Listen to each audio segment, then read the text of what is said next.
जी, अस्सलाम वालेकुम स्टूडेंट्स आज की इस वीडियो का पर्पस एसए से रिलेटेड कुछ बहुत कॉमन बट बहुत अहम क्वेश्चंस को एड्रेस करना है।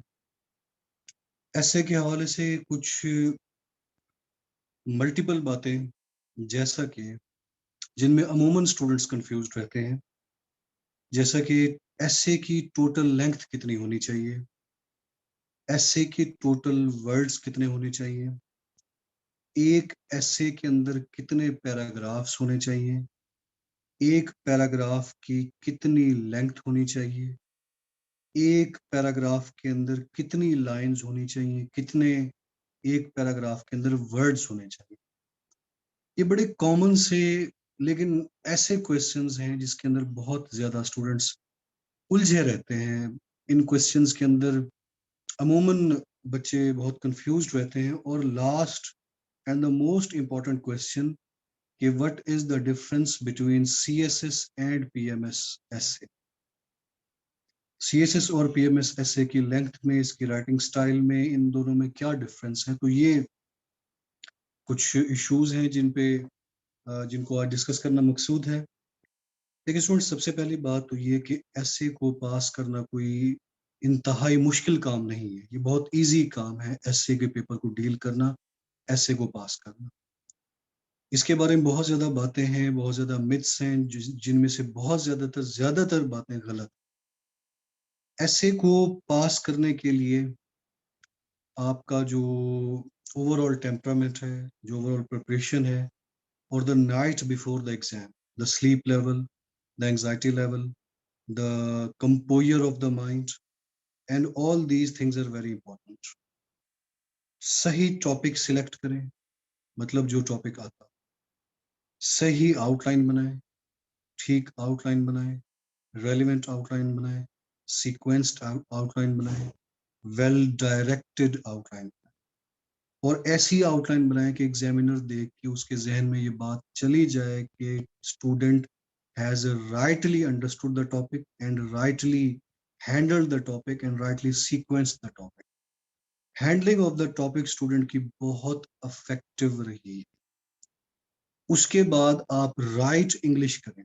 राइट इंग्लिश, जो स्ट्रक्चर्ड इंग्लिश है, जो इंट्रोडक्टरी पैराग्राफ के स्ट्रक्चर्स हैं, जो बॉडी पैराग्राफ का स्ट्रक्चर है, जो कंक्लूडिंग पैराग्राफ का स्ट्रक्चर है, उसके बाद आपने वो स्ट्रक्चर्ड वे में राइट करना। राइट इंग्लिश लिखें, मिस्टेक्स ना हो, गलतियां ना हो, कॉमे की, पंक्चुएशन की, इलॉजिकल बातें, लॉजिकल फेलेसी और ग्रामर की मिस्टेक्स ना हो।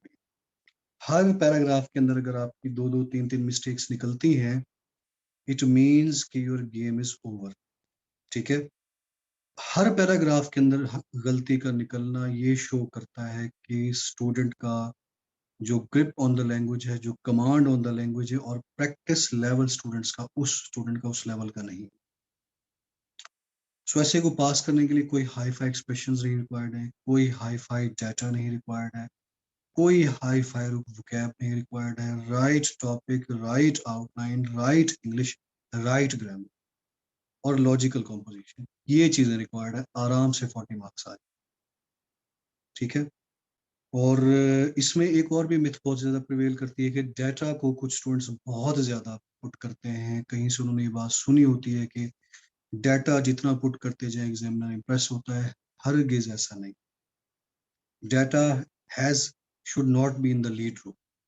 लीड रोल में आपका होगा आर्ग्यूमेंट, आपके अपने आर्ग्यूमेंट्स, आपकी अपनी एनालिसिस, आपकी अपनी ऑब्जर्वेशन, आपकी अपनी रीडिंग, आपकी अपनी understanding of the topic. This is the hero of the essay. This has to be in the lead.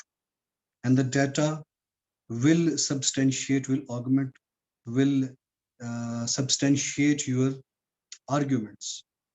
ना कि आपके आर्ग्यूमेंट डाटा को सब्सटेंशिएट करें। मेन रोल में आपके आर्ग्यूमेंट्स होंगे और डाटा आप देंगे वहां जहां पे रिक्वायर्ड होगा, और वो डाटा आपके आर्ग्यूमेंट को सब्सटेंशिएट करेगा। ठीक हो गया। सो आपने ऐसा पेपर नहीं करना कि इसमें कहीं कहीं पे आर्ग्यूमेंट्स हो, ज्यादातर डाटा हो। तो अगर आपने बहुत डाटा लिखा है तो आपने क्रैमिंग की हुई है। Where is your creativity, where is your writing, where is your own understanding. So ये तो कुछ कॉमन बातें होंगी जो मेरे जहन में आ गई तो मैंने बता दी, ठीक है। चलें मेन अपने शो को एड्रेस करते हैं, जो मैंने क्वेश्चंस अभी आपको स्टार्ट में बताए हैं। तो उसके लिए I have made some slides.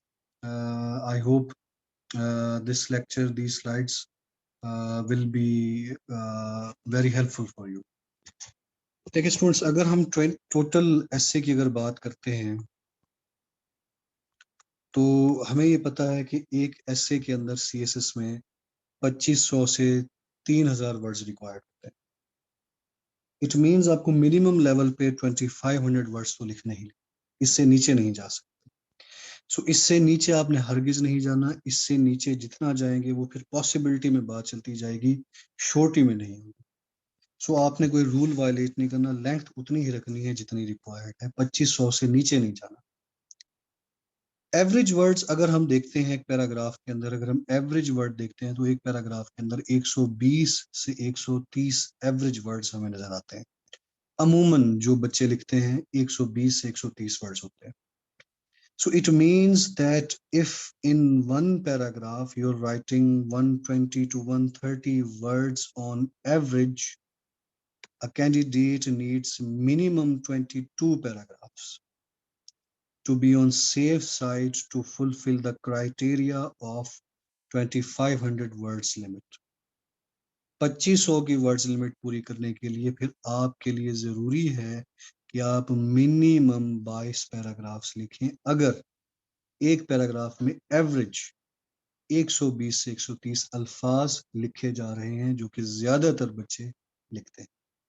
So we are discussing the ideal case. So it means that there has to be the total 22 paragraphs have to be in the essay. So you will write 22 paragraphs minimum. When you write those paragraphs, what would be the division of those paragraphs? उन paragraphs को divide कैसे करें? So an outline must have 22 points. 22 points means 22 paragraphs, because each point or argument that you write in your outline is a paragraph. Let's say you write 22 arguments in your outline, each argument will be one paragraph. So in this way, you will write 22 paragraphs. It means that you will have to write in total 22 paragraphs. So in 22 paragraphs को divide कैसे करना है? इसमें एक paragraph होगा आपका introduction का, यानी कि इंट्रोडक्टरी पैराग्राफ का, एक पैराग्राफ होगा आपका कंक्लूडिंग पैराग्राफ का, 3 पैराग्राफ्स होंगे हर्डल्स ऑन द टॉपिक जो हम आखिर में देते होते हैं, और 3 पैराग्राफ्स होंगे सजेशंस ऑन द टॉपिक जो हम आखिर में देते होते हैं। जब भी हम किसी ऐसे को डील करते हैं, उसकी मेन बॉडी को डील करने के बाद आखिर में हमारी एक हेडिंग होती है हर्डल्स, उस टॉपिक के बारे में जो आपने 3 से ज्यादा नहीं लिखने, और उस टॉपिक के बारे में सॉल्यूशंस या सजेशंस वो भी आपने 3 से ज्यादा नहीं लिखने। सो इट मींस कि आपके ये टोटल हो जाते हैं, अगर इस चीज को देखा जाए, इन पॉइंट्स को, तो ये आपके हो जाते हैं 8 पैराग्राफ्स। बाकी जो आपके 14 पैराग्राफ्स होंगे वो होंगे आपके main body of the essay पे। सो remaining 14 paragraphs will be on the topic, that is your topic, so the main topic, and the hurdles and the suggestions will also be about that topic. Introductory paragraph will also be about that topic, and same for the concluding paragraph. So ये आपने composition रखनी है जिसमें आपके 22 paragraphs को इस तरह से डिवाइड करना है। और स्टूडेंट्स बेहतर ये होता है, it is better to write this points, this outline, these arguments in different domains. Domains में आउटलाइन लिखा करें, लाइक आप कोई भी आउटलाइन डिस्कस करते हैं तो उसमें जो आपने सोशल लेवल के आर्ग्यूमेंट्स लिखे हैं उनको सोशल डोमेन में लिख दिया करें, जो आपने पॉलिटिकल लेवल के आर्ग्यूमेंट्स लिखे हैं उनके ऊपर एक हेडिंग दे दिया करें पॉलिटिकल डोमेन की। जो आपने कोई सपोज कोई आर्ग्यूमेंट्स लिखे हैं इंडिविजुअल लेवल के बारे में, तो उन पॉइंट्स के ऊपर हेडिंग दे दिया करें इंडिविजुअल लेवल की। यानी कि आउटलाइन की कैटेगराइजेशन करें। आप जो भी पॉइंट्स, जो भी आर्ग्यूमेंट्स अपनी आउटलाइन में लिखते हैं, वो या तो सोशल कॉन्टेक्स्ट में होते हैं, या पॉलिटिकल कॉन्टेक्स्ट में, या इकोनॉमिक कॉन्टेक्स्ट में, या करंट अफेयर्स के कॉन्टेक्स्ट में, या इंडिविजुअल लेवल पे, या ग्लोबल लेवल पे, या नेशनल लेवल पे, या हिस्टोरिक लेवल पे, या रिलीजियस पर्सपेक्टिव में, किसी न किसी डोमेन में फॉल कर रहे होते हैं। तो जिस डोमेन में फॉल कर रहे हो, 3-4 आर्ग्यूमेंट्स एक ही डोमेन के आपको लग रहे हैं, तो उनके ऊपर उस डोमेन को मेंशन कर दिया करें, ताकि आउटलाइन वेल कैटेगराइज्ड। अच्छा, सो ये तो हो गई हमारी सारी डिवीजन ऑफ द पैराग्राफ्स और ऑल दिस, ठीक हो गया। अच्छा, आगे मूव करते हैं थोड़ा सा। अब मैं डिस्कस करने लगा हूं कि एक पैराग्राफ की लेंथ कितनी होनी चाहिए। हमने ये तो देख लिया कि एक एसे के अंदर जो टोटल पैराग्राफ्स हैं वो 22 लिखने हैं। एक पैराग्राफ की लेंथ कितनी रखनी है? जो 22 पैराग्राफ्स आपने लिखने हैं, इनमें हर पैराग्राफ की लेंथ कितनी होगी? Length of each paragraph will be of 14 to 16 lines. 14 to 16 lines आपने लेंथ रखनी है। 14 to 16 lines एक क्वार्टर ऑफ द पेज होता है। 14 to 16 lines हमारी बनती हैं क्वार्टर ऑफ द पेज के बारे में, यानी कि almost quarter of the page होता है। ठीक हो गया। Try to keep the uniform length of each paragraph, that is 14 to 16 lines. Paragraph की लेंथ, बॉडी पैराग्राफ्स की लेंथ यूनिफॉर्म रखा करें। इनमें डिफरेंस भी हो तो 2 लाइंस का हो, यानी कि 14 to 16 लाइंस। ये डिफरेंस अनडिटेक्टेबल होता है। कुछ लोग पैराग्राफ्स की कंपोजिशन इस तरह से करते हैं कि कुछ पैराग्राफ्स उनके 2 पेजेस पे चले जाते हैं, कुछ पैराग्राफ उनका 1 पेज पे आ जाता है, बीच में उनके स्मॉल छोटे पैराग्राफ्स आ जाते हैं 3-3-5-5 लाइंस के। यूनिफॉर्मिटी ऑफ द पैराग्राफ्स, आपकी राइटिंग तमाम जो पैराग्राफ्स लिखे हैं वो एक जैसे नजर आए, तो उनमें आप 14 to 16 लाइंस तक हर पैराग्राफ लिखें। यानी कि कोई पैराग्राफ 14 का हो गया, कोई 16 का हो गया, कोई 14 एंड हाफ का हो गया, कोई 15 एंड हाफ का हो गया, कोई 16 का हो गया, कोई, यानी कि 14 to 16 लाइंस में आपने पैराग्राफ रखना है। तो जब इस, और ये क्वार्टर ऑफ द पेज बनती है, तो इस तरह के ऐसे को अगर देखा जाए तो बहुत खूबसूरत लगता है, और राइटर पे, रीडर पे बहुत अच्छा इंप्रेशन क्रिएट होता है, और एक पेज के ऊपर पैराग्राफ टूटते नजर आने चाहिए, which creates a very good impression. So paragraph की length, you will maintain that length from 14 to 16 lines on average. ठीक है, 14 से कम नहीं होनी चाहिए, 16 से इंक्रीज नहीं करनी चाहिए। इसमें थोड़ी सी एक्सेप्शन है, आप सिर्फ इंट्रोडक्टरी पैराग्राफ और कंक्लूडिंग पैराग्राफ को एक पेज तक एक्सपैंड कर सकते हैं। Length of introductory paragraph and concluding paragraph should be of 1 page. बाकी तमाम आपके पैराग्राफ्स क्वार्टर पेज के, सिर्फ इंट्रोडक्टरी और कंक्लूडिंग पैराग्राफ को आप एक्सटेंड कर सकते हैं 1 पेज तक। तो आने वाली वीडियोस में कुछ बनाऊंगा जिसमें मैं components of the introductory and body paragraphs को भी इंशाल्लाह डिस्कस करूंगा। सो ये हो गई हमारी लेंथ ऑफ 1 पैराग्राफ। ठीक हो गया। तो अभी तक हमने 2 चीजें मेन कंसर्न कर ली कि हमारे टोटल नंबर ऑफ पैराग्राफ्स 22 होंगे, हर पैराग्राफ की लेंथ 14 to 16 लाइंस होगी, इंट्रो और कंक्लूडिंग पैराग्राफ की लेंथ एक एक पेज की होगी। सो ये आपके मेन क्वेश्चन एड्रेस हो गए। अब लास्ट क्वेश्चन है जो कि बहुत ज्यादा बच्चे कंफ्यूज रहते हैं इस पे कि CSS और PMS के एसए में डिफरेंस क्या है। स्टूडेंट्स, एक चीज अंडरस्टैंड करें कि CSS और PMS के एसए में कोई डिफरेंस नहीं है। There is no difference in the CSS and PMS. दोनों के लिए same technique for the both, दोनों के लिए आप सेम टेक्निक अप्लाई करेंगे from topic selection to concluding paragraph. पहले पैराग्राफ से लेके टॉपिक सिलेक्शन से लेके आखिरी कंक्लूडिंग पैराग्राफ तक writing, topic selection, brainstorming, outline formation, introductory paragraph writing, body paragraphs writing, concluding paragraph writing, तमाम चीजों की टेक्निक दोनों की बिल्कुल सेम है।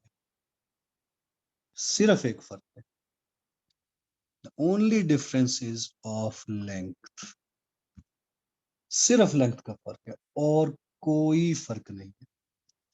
पीएमएस में 1500 अल्फाज का ऐसे लिखना होता है 2 आवर्स में। यही चीज आपने करनी होती है CSS में 3 आवर्स में, और 2500 वर्ड्स आपने लिखने होते हैं। सो ये डिफरेंस है बस, और कोई डिफरेंस नहीं। सो इट मीन्स कि आपने जो PMS में ऐसे लिखना है उसकी लेंथ शॉर्ट होगी बस। So it means the students will make a short outline, you will make a short outline, क्योंकि आपने 1500 वर्ड्स लिखने हैं। सो PMS के ऐसे की लेंथ CSS के ऐसे की निस्बत शॉर्ट होगी। So students will write, make the short outline and right according. अब ये जो शॉर्ट आउटलाइन बनानी है, इसकी क्या कंपोजिशन होगी, इसको देखते हैं। PMS में टोटल पॉइंट्स जो होंगे वो होंगे 15 पॉइंट्स तक आपने, यानी कि 15 पैराग्राफ लिखने हैं PMS में, 15 से ज्यादा नहीं लिखने। सो 15 पैराग्राफ्स अगर लिखते हैं तो आप आराम से 1500 का जो बेंच मार्क है उसको आराम से मीट कर लेते हैं। सो आपने PMS के ऐसे में 15 पैराग्राफ्स लिखने हैं। सो इसके अंदर आपने जो पॉइंट्स लिखने हैं, इसमें हर्डल्स, यानी कि उस टॉपिक के बारे में हम जो आखिर में हर्डल्स लिखते हैं, वो आप 2 हर्डल्स मेंशन करेंगे, 2 सजेशंस मेंशन करेंगे, और रिमेनिंग जो 12 पॉइंट्स होंगे वो मेन बॉडी ऑफ एसे पे होंगे। सो सिर्फ यही डिफरेंस है कि वहां पे आप टोटल जो CSS में पैराग्राफ्स लिखते हैं, ठीक है, CSS में हम लिखते हैं 15 की बजाय 22 पैराग्राफ्स। यहाँ पे PMS में आपने लिखने हैं 15 पैराग्राफ्स, सिर्फ 15 पैराग्राफ्स आपने लिखने हैं। इन 15 पैराग्राफ्स की कंपोजिशन क्या होगी, ठीक है, 2 हर्डल्स, 2 सजेशंस, ठीक हो गया। रिमेनिंग बाकी आपके पॉइंट्स होंगे ऐसे के ऊपर, और इसमें एक पैराग्राफ इंट्रोडक्शन का होगा और एक पैराग्राफ कंक्लूजन का होगा, ठीक है। तो रिमेनिंग 10 पॉइंट्स आपके मेन, यानी कि 10 आर्ग्यूमेंट्स आपके मेन ऐसे पे होंगे, और इस तरह करके आप अपने 1500 वर्ड्स को पूरा करेंगे। सो राइटिंग टेक्निक, इंट्रो की, बॉडी पैराग्राफ की, हर चीज सेम होगी, और दोनों एसेस के अंदर, CSS और PMS के दोनों एसेस के अंदर पैराग्राफ की लेंथ भी आप वही रखेंगे जो मैं आपको पीछे बता के आया हूँ, कि पैराग्राफ की लेंथ 14 to 16 लाइंस रखेंगे, दोनों CSS और PMS के अंदर, दोनों एसेस के अंदर। और इंट्रोडक्टरी और बॉडी पैराग्राफ की 1 पेज की आप लेंथ रखेंगे, दोनों में, CSS और PMS में। सो ये थे कुछ अहम इश्यूज, ठीक है, जो मुझे बहुत ज्यादा बच्चे पूछते हैं, तो आई थॉट कि फाइनली इसको एड्रेस कर दिया जाए। आई होप कि this video finds you in the best of your health and it will be helpful for you. Stay blessed. अल्लाह ताला आप तमाम को कामयाबी अता फरमाए। अल्लाह हाफिज।